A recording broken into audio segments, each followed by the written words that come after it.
Bom, Bruno, vou começar com você. Você que trabalhou muito em unidade coronária, atende muitos pacientes cardiológicos, como é que você definiria, com base em diretrizes, o paciente de alto risco e muito alto risco?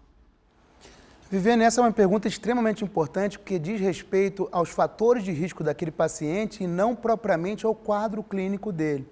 Então, o paciente de alto risco é aquele paciente que tem o risco de ter um novo evento aterosclerótico, cardiovascular, ou de morrer por causas cardiovasculares, acima de 20% se for homem, 10% se for mulher.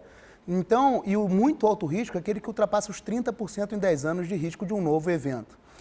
Então, o paciente, mesmo que esteja completamente assintomático, mas já teve um evento cardiovascular prévio, por exemplo, um infarto, um AVC, uma doença arterial periférica ou uma obstrução de aterosclerótica tratada ou não, esse é um paciente de muito alto risco, mesmo que ele esteja completamente assintomático.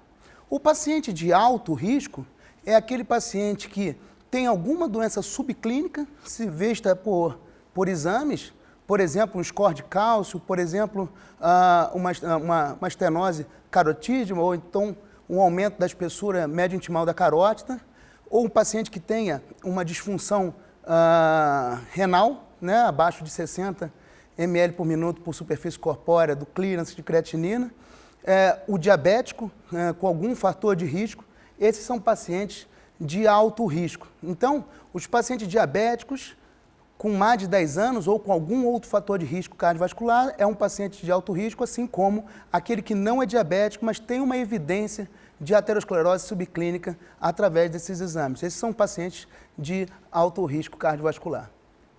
Bruno, obrigada pela sua resposta. Eu gostaria de anunciar, então, a próxima pergunta, em que a gente vai detalhar um pouco mais sobre esse paciente de alto risco.